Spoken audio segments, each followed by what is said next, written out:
وہ ہنستی ہے تو لگتا ہے زمانے خوش ہیں، وہ سجتی ہے تو دنیا حسین لگتی ہے۔ وہ زیر لب بڑبڑایا، بے مقصد سڑکوں پر اس کے سنگ پاگلوں کی طرح پھرتے وہ مطمئن تھا۔ وہ جس طرف اشارہ کرتی وہ اسی طرف مڑ جاتا۔ آخر کو شام نے اپنے پر پھیلائے اور ہر طرف جگمگاتی روشنیوں نے شام کو اپنی آغوش میں بھرا۔ وہ گاڑی کے قریب دروازہ کھولے کھڑا تھا۔ فرما بردار شوہر، کہتی ہوئی وہ کسی ملکہ کی طرح گاڑی میں براجمان ہوئی۔ وہ خوش ہوا تھا، آخر وہ تھی اس کی ملکہ۔ آپ کے ساتھ گھومنے میں بہت مزہ آتا ہے عبدر۔ وہ مسکرایا۔ سلطان کی نگاہ اچانک فرنٹ مرر پر پڑی اور اس کی مسکراہٹ ایک پل میں غائب ہوئی۔ سلطان نے اسٹیئرنگ پر گرفت مضبوط کرتے اسے گھمایا، مگر اس کی گاڑی موڑنے سے پہلے ہی اس کے عقب سے نکلتی ایک بلیک کلر کی تھار ایک جھٹکے سے اس کی گاڑی سے ٹکرائی، اور سلطان کی گاڑی سنبھلنے کے باوجود اسپیڈ زیادہ ہونے کی وجہ سے اتھل پتھل ہوتی گلی کے موڑ پر پوری طرح الٹتی ہوئی جا رہی تھی۔ اس کی بلند ہوتی چیخیں سنتا وہ دونوں ہاتھوں سے اسے تھامے اس پر جھکا تھا۔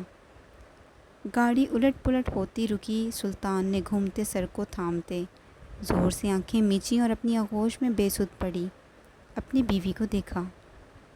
عشا، وہ بمشکل بول پا رہا تھا۔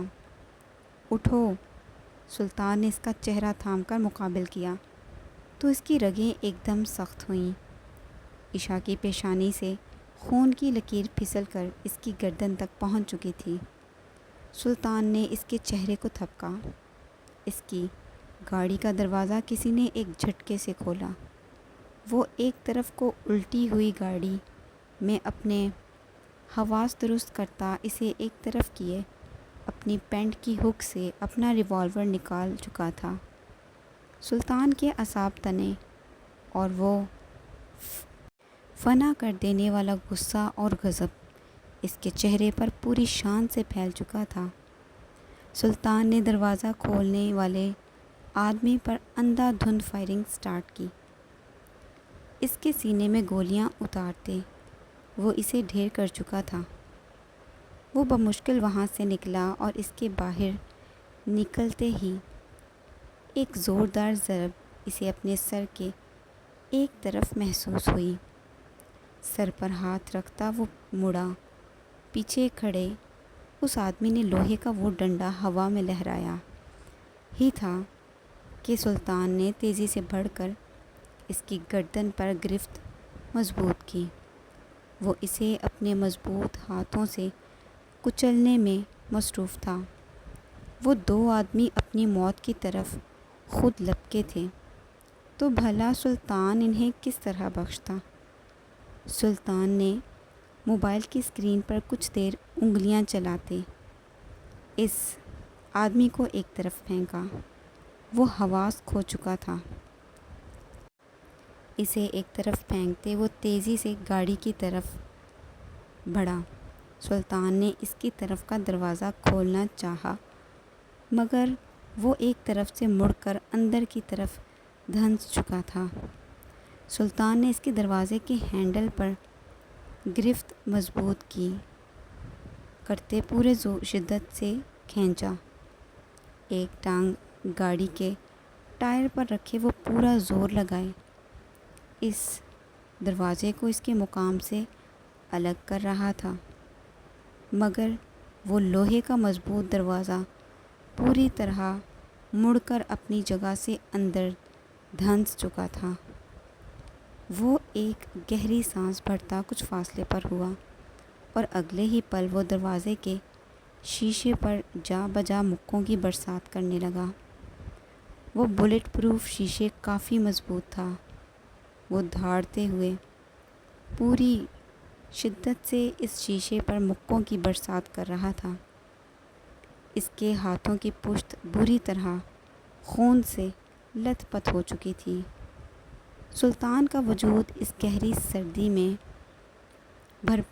میں بھی پسینے سے شرابور ہو چکا تھا۔ اس مضبوط شیشے پر دھیرے دھیرے دراڑیں ابھر رہی تھیں۔ وہ رک نہیں رہا تھا۔ وہ اپنے ہاتھوں کو بری طرح زخمی کر چکا تھا۔ آخر کچھ دیر کی محنت کے بعد وہ بلٹ پروف شیشہ ایک طرف سے ٹوٹ چکا تھا۔ سلطان نے آدھے لٹکے شیشے کو پاؤں کی ضرب لگاتے توڑا اور بڑھ کر اس بے سود پڑی نفوس کو باہوں میں بھرے گاڑی سے باہر نکالا۔ وہ زور زور سے سانس لے رہی تھی۔ سلطان نے اس کے چہرے اور بائیں ہاتھ پر پھیلے خون کو دیکھا اور اس مضبوط شخص کا چہرہ فک ہوا۔ سلطان نے اسے لپٹاتے اس کے چہرے کی طرف ہاتھ بڑھایا، مگر اس کا ہاتھ اس کے زخم تک پہنچنے سے پہلے ہی لرزنا شروع ہو چکا تھا۔ اسے اپنی سانسیں حلق میں ہی اٹکتی ہوئی محسوس ہو رہی تھیں۔ عشا، اٹھو، اپنی آنکھیں کھولو، سلطان نے اس کے کندھے پر ہاتھ رکھتے جھٹکا۔ اس نے پھر سے اپنا ہاتھ بڑھا کر اس کے چہرے پر پھیلا خون صاف کرنا چاہا، مگر وہ مضبوط ہاتھ لرز رہا تھا۔ وہ ہاتھ جو کسی کی جان لیتے وقت ایک پل کے لیے بھی نہیں رکتا تھا۔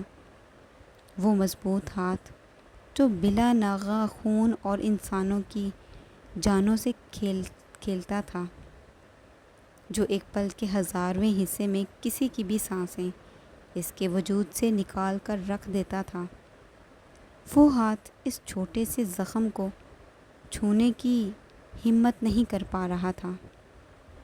اس مضبوط شخص کا چہرہ زرد ہو چکا تھا۔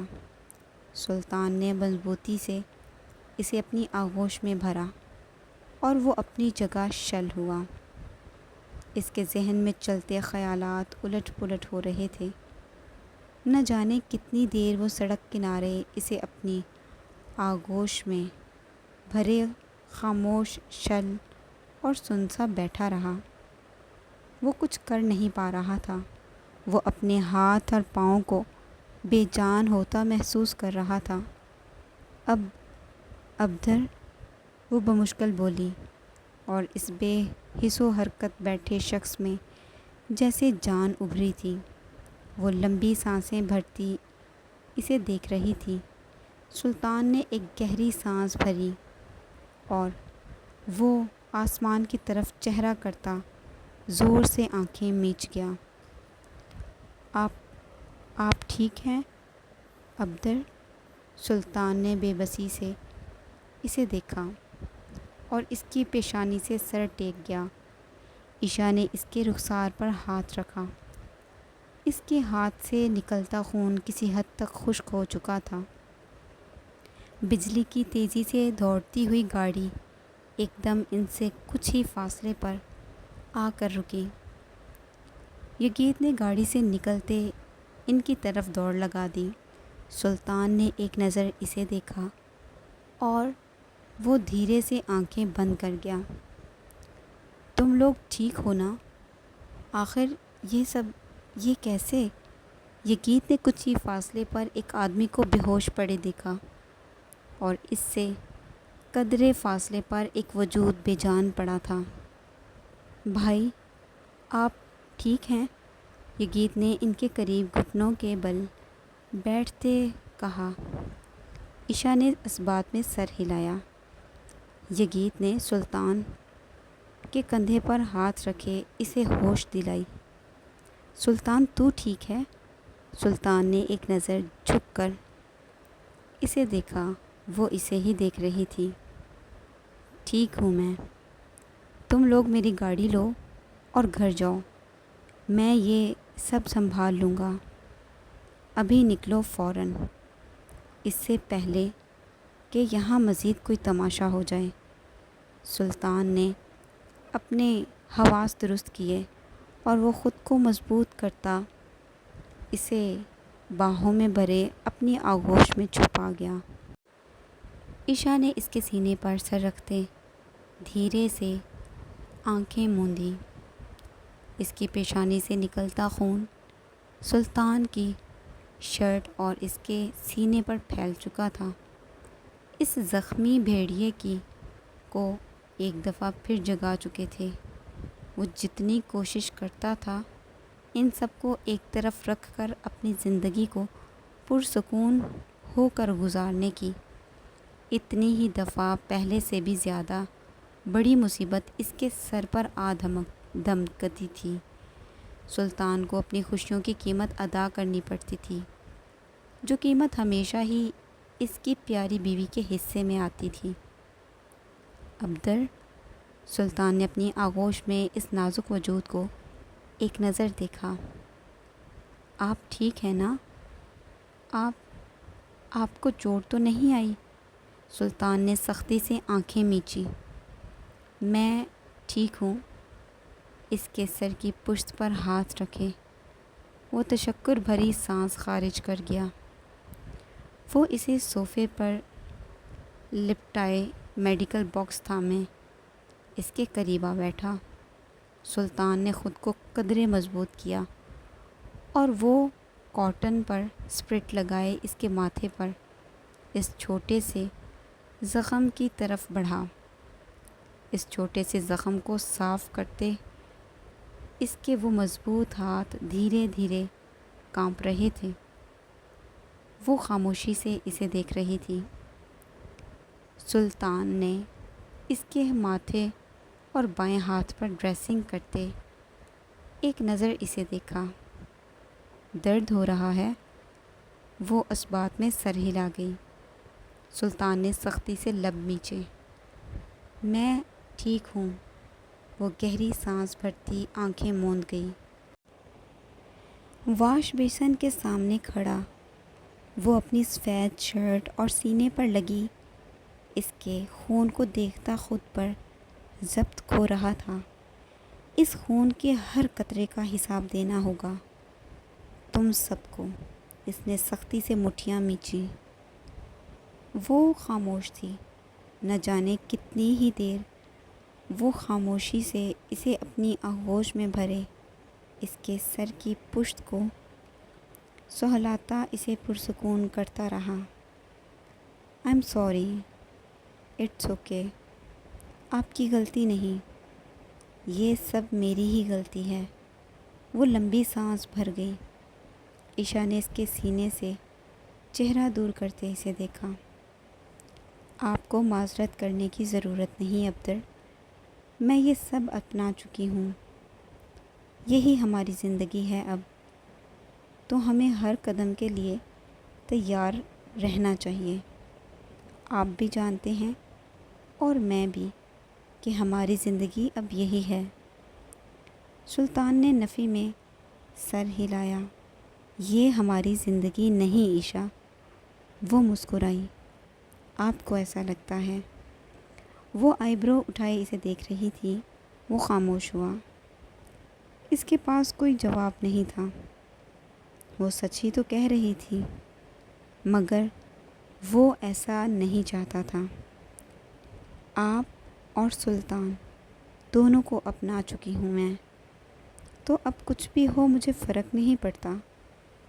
سلطان نے اس کا سر اپنے سینے پر رکھا اور وہ بس خاموش تھا، مگر اس خاموشی کے پیچھے ایک گہرا غصہ تھا، ایک غضب سے بھرپور غصہ جو اس کی بیوی کو تکلیف پہنچانے والوں کے لیے کسی طوفان کی طرح تھا جو انہیں خود میں لپیٹ کر تباہ کر دینے والا تھا۔ وہ سو چکی تھی۔ سلطان نے ایک نظر اسے دیکھا۔ وہ اسے درست کرتا ایک نظر گھڑی پر دوڑا گیا جو رات کے 10 بجا رہی تھی۔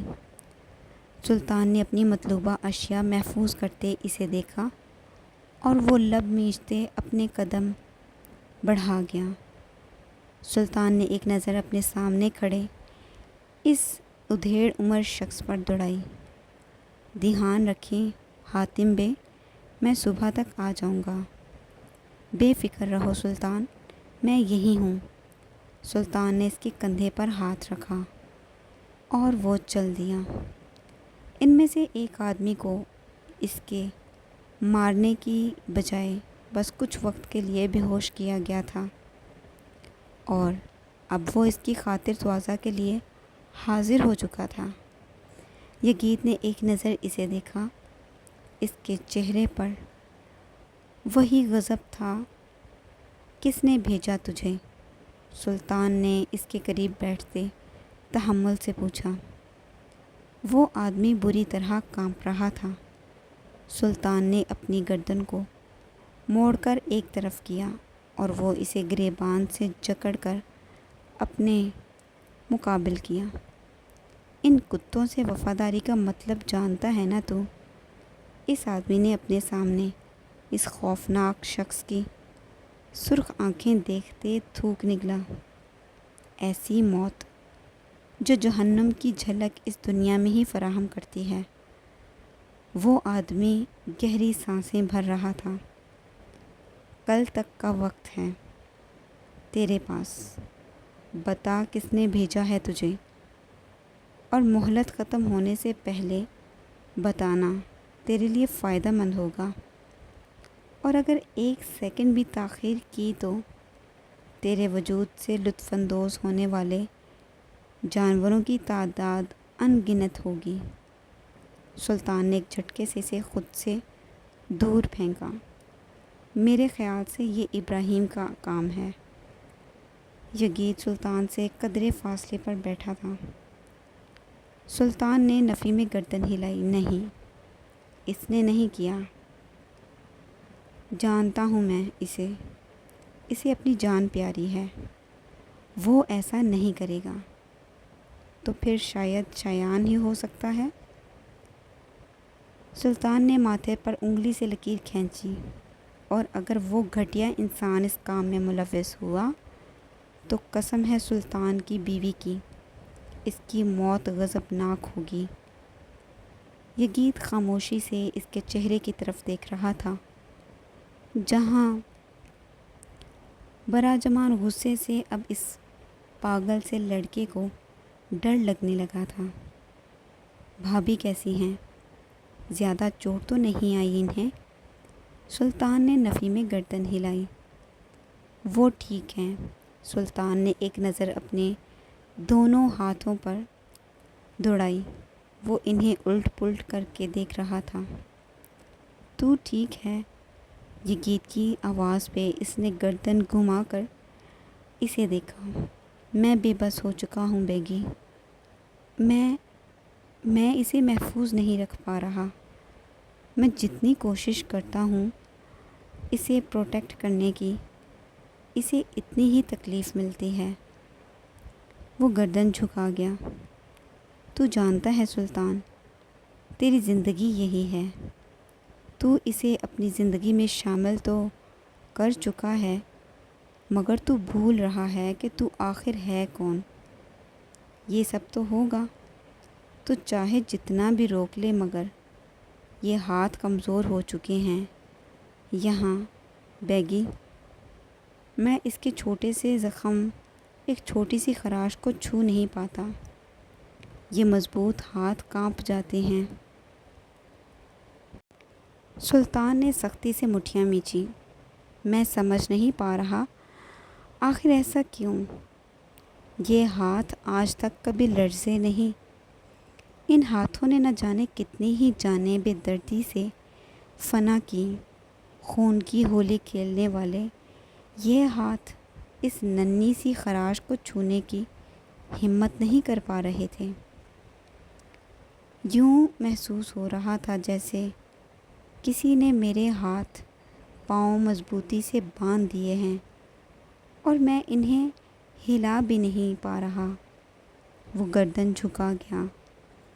یگید نے اس کے کندھے پر ہاتھ رکھا اور اگلے ہی پل اپنا ہاتھ اٹھایا۔ محبت یہ بے رحم ہوتی ہے، مضبوط سے مضبوط انسان کو بھی بے بس کر دیتی ہے، اتنا کہ ہمیں خود کو پہچاننے میں بھی دشواری ہوتی ہے۔ میں اس پر ایک خراش بھی برداشت نہیں کر سکتا بیگی، بہت تکلیف ہوتی ہے۔ یگید کے چہرے پر شریر سی مسکراہٹ دوڑی۔ تو آخر تو ہار گیا سلطان دی گریٹ۔